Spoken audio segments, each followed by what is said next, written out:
My name's Father Paul Birch, and it's a real blessing to be here in Walsingham, England's Nazareth.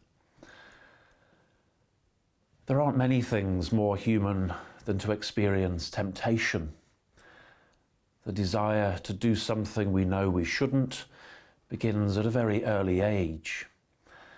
It's that agonizing feeling of the 3-year-old alone in the kitchen with the biscuit tin, or the student sitting next to the brainiest person in the class who's bound to know all the answers to the exam. It's the teenager at the party, overwhelmed by lust. Or it's the self-employed parent completing and filing their annual tax return. In all of these and countless other forms, temptation is something every human being has experienced ever since the Garden of Eden, when our first parents heard the whisper of the snake that they could be like God if only they would do what they knew to be wrong. Temptation itself isn't sin, but that niggling conviction that happiness lies not in doing what I should, but in what I want. All sin, the deliberate choosing of the latter instead of the former, begins with a lie. Just think about it for a moment. The sin, for example, of adultery begins with the lie that this is just a bit of harmless flirtation. You've been under so much pressure, you deserve to be happy. You can do this and carry on with your life as before. It's for your own good and the good of your marriage. Stealing starts with a lie that you work hard and you deserve this. Other people are guilty of far worse. Nobody's going to know anyway, and certainly nobody's going to get hurt. And the sin of gossip begins with a lie too. You were only sharing it because you were concerned about her and thought others ought to know. And anyway, it's only a little sin. C.S. Lewis begins his book, The Screwtape Letters, which narrates the journey of a young man to the heavenly city and the attempts of the demon, Screwtape, to block his salvation with the words, "Readers are advised to remember that the devil is a liar." On the first Sunday of Lent each year, we're presented with two accounts of temptation.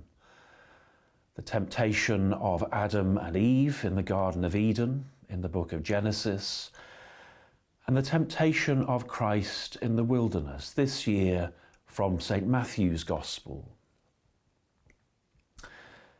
Eden is where temptation began, intended by God to be a place of happiness. God had set in the middle of Eden two trees which define the relationship between God and man. There was the tree of life, and there was the tree of the knowledge of good and evil. And God was at the center, with man created by God in God's image, meant to live his life centered on God. God had provided man with everything that he needed to live in the way God intended, and was free to eat the fruit of any tree in the garden except the tree of the knowledge of good and evil. Tempted by Satan, who'd made them question what God had told them, Adam and Eve decided to step over the boundary established by God between himself and man and take charge of their own lives. And the tragedy of Eden is that in taking charge, Adam and Eve lost control. They fell, and with them, mankind fell. In reaching out to be like God, they in fact brought death upon themselves and upon all mankind. The account of the temptation of Christ, our gospel reading for today, is both similar and fundamentally different to our first reading. Similar because the father of lies, Satan, is present again. Fundamentally different because whereas the temptation of Adam and Eve resulted in the temporary triumph of Satan and humanity's fall, the temptation of Jesus Christ was the prelude to the ultimate fall of Satan and the rescue of humanity from sin and death. Nevertheless, the anguish of temptation faced by Christ was very real. Over the course of 3 temptations, the devil attempts to sway Jesus into sin. But in fact, just one lie is behind all of them. You can't trust God for your future. Take care of yourself now. Jesus, don't be hungry. Don't be deprived. And so the devil offered Jesus bread from stones, the immediate gratification of a physical need. Jesus, look down on the crowds of people who'll fall at your feet the moment the angels catch you. Jump. And so the devil offers Jesus fame, the adoration of the faithful. No hateful mobs yelling, "Crucify him." Jesus, become Lord of the world. Now, don't wait. And so the devil offered Jesus all the kingdoms of this world, the immediate gratification that would eliminate the need for the cross. It's very striking that all those tantalizing things that the devil was offering Jesus, Jesus in fact later claims, but on his own terms and for a higher purpose. In the first temptation, the devil asked Jesus to turn stones into bread. And later, Jesus will feed 5,000 people with a few loaves of bread and a couple of fish.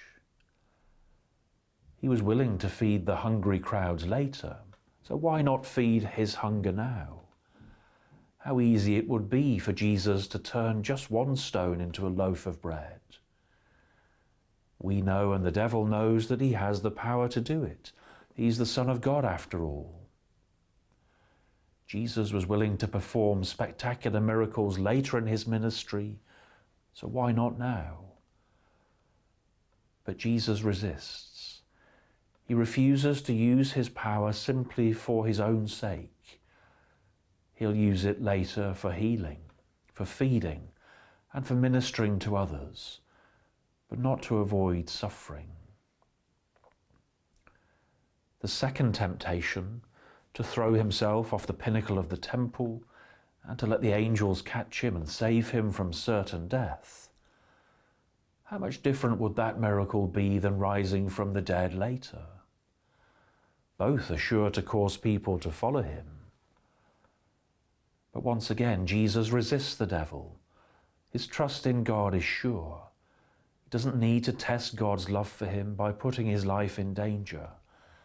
He refuses to force the hand of God. Jesus is always reluctant to perform a miracle for the miracle's sake. Moved by compassion, he will perform a necessary miracle, and then often retreat from the spotlight saying, "Tell nobody." At a later time, he will say, "When I'm lifted up from the earth, I will draw all men to myself," speaking not of his miracles, but of his death. Jesus refuses the shortcut to glory, the crown without the cross. In the final temptation, the devil offers Jesus the kingdoms of the world, all their glory and authority. And later, that's exactly what God grants to Jesus. The book of Revelation opens with John greeting the 7 churches in Asia. "Grace to you and peace from him who was, and who is to come, and from the 7 spirits who are before his throne, and from Jesus Christ, the faithful witness, the firstborn of the dead, and the ruler of the kings on earth. To him who loves us and has freed us from our sins by his blood, and made us a kingdom, priests to his God and Father. To him be glory and dominion forever and ever. Amen. Jesus claims his lordship later, so why not claim it right now? Think of all the good he could do if Jesus had authority over every human realm. Think of our world today with all its problems. How different it would be if Jesus were to take the reins of earthly control. But all that authority would be meaningless if Jesus denied who he is and whose he is. Jesus resists the temptation to grab hold of the kingdom and avoid the cross.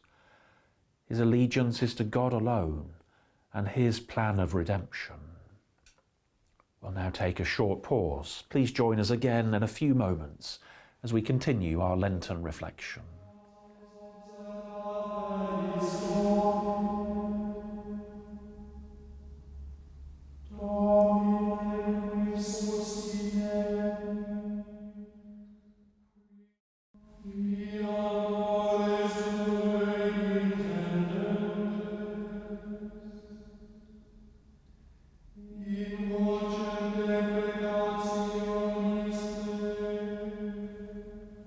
Welcome back to our Lenten reflection.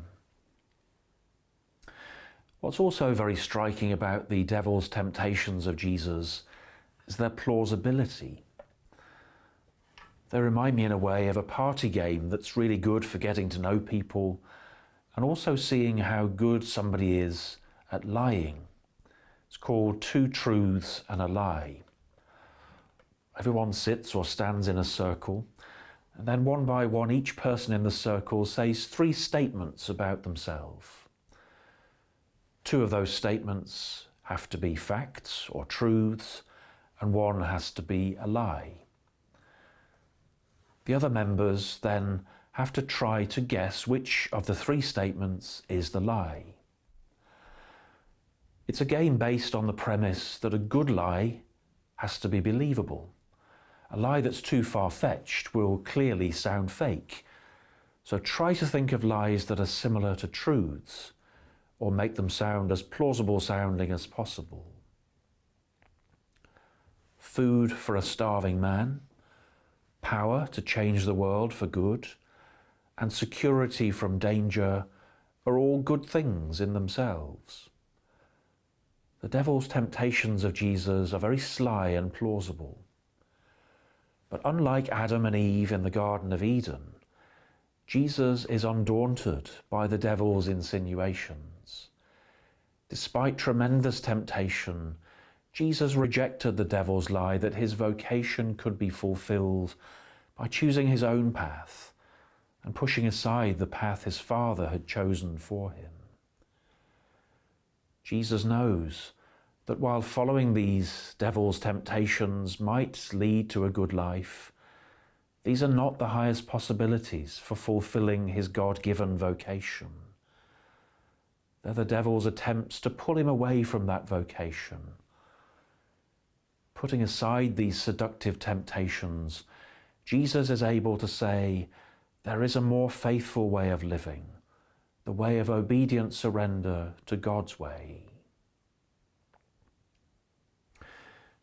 Jesus' struggle with temptation wasn't merely about whether or not to miraculously have something to eat at the end of a period of intense fasting, or to make a dramatic and eye-catching entrance onto the scene by throwing himself off the pinnacle of the temple.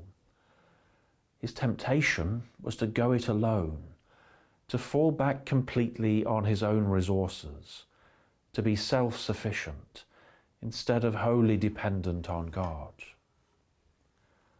In his temptations, the devil whispers in the ear of Jesus, choose painlessness, power, and fame now.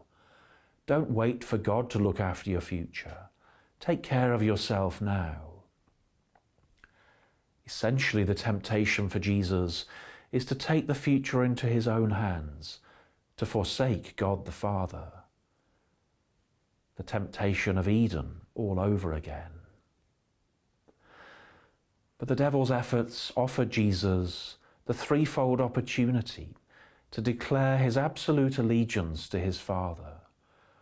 He was strengthened by the Father in the midst of Satan's temptations and declared his unswerving intention to serve his Father and to save his people by the cross. Since the fall of our first parents from paradise, we struggle. We're tempted, just as Jesus was, to close ourselves off from God, to act and live as though we're God and sole master of our destiny. We're constantly in danger of trying to be self-sufficient instead of wholly dependent on God, vulnerable to the lie that we know better than God, that we can basically manage our lives ourselves, perhaps with just a little bit of help from God.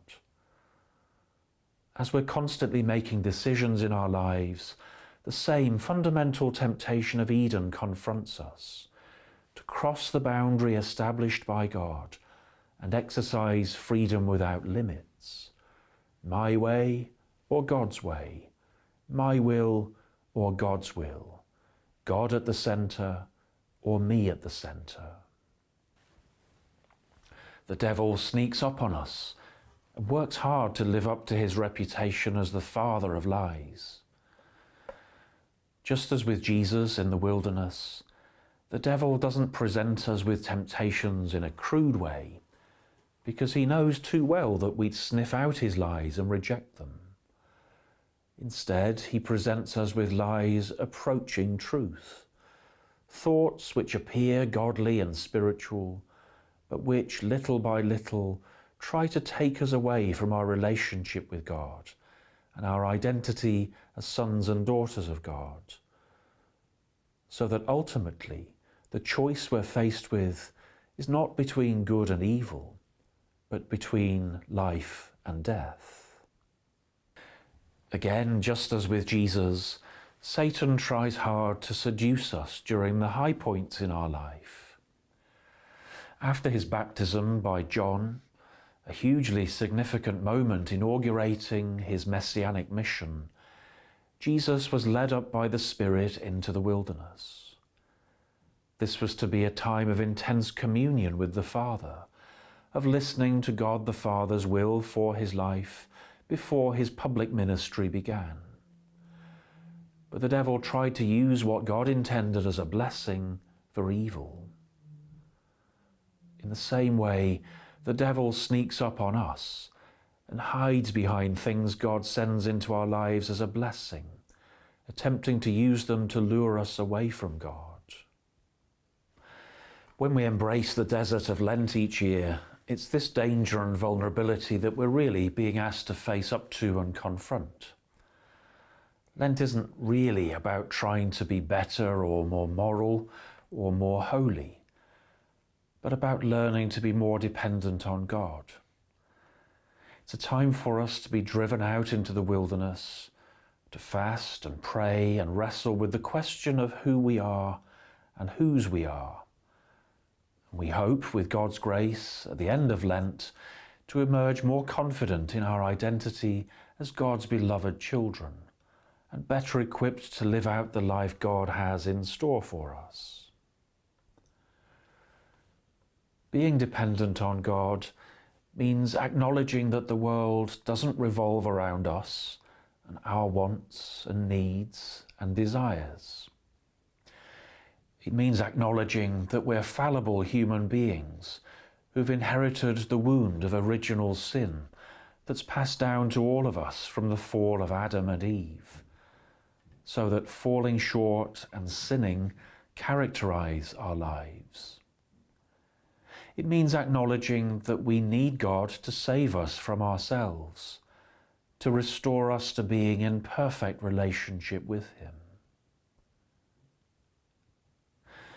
Finally, I think it's important to know that as we step out into the wilderness of Lent, the experience of Jesus in the wilderness is more than just an example to us of how to wrestle with the things that take our attention or try to take our attention away from God. We will be faced with all sorts of temptations this Lent just as we are every day of our lives. But we face them, knowing that we're not just walking in the footsteps of Jesus through the desert of temptation, but that Jesus is with us in our temptation. Jesus hears the lies of Satan to us, with us. He wrestles with the seductions with us. He gives us the courage and the strength we need to face the temptations and to choose the way that leads to life, to choose God. Jesus was led by the Spirit into the wilderness, not simply as a guide for us, but as a Saviour. In our flesh, Christ has triumphed over temptation. And for those of us who are baptized into Christ, his victory is our victory.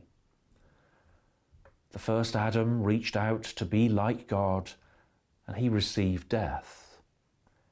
In the new Adam, God reaches out to us and gives us life. I think it's good to begin Lent with some words that we'll hear as it ends. Words of the crucified Lord to Adam and his descendants from an ancient homily for Holy Saturday. I order you, O sleeper, to awake. I did not create you to be held a prisoner in hell. Rise from the dead, for I am the life of the dead. Rise up, work of my hands, you who were created in my image. Rise, let us leave this place, for you are in me and I am in you. Together we form only one person, and we cannot be separated. For your sake, for the sake of man, I became like a man without help, free among the dead. For the sake of you who left a garden, I was betrayed to the Jews in a garden, and I was crucified in a garden. See my hands, nailed firmly to a tree, for you who once wickedly stretched out your hand to a tree. Rise, let us leave this place. The enemy led you out of the earthly paradise. I will not restore you to that paradise, but I will enthrone you in heaven. I forbade you the tree that was only a symbol of life. But see, I who am life itself am now one with you. The throne formed by cherubim awaits you, its bearers swift and eager. The bridal chamber is adorned, the banquet is ready, the eternal dwelling places are prepared, the treasure houses of all good things lie open. The kingdom of heaven has been prepared for you from all eternity. Thank you for joining us. Please join us again next week for our EWTN Lenten series, where Father Andrew Starkey will reflect on the readings of the second Sunday of Lent.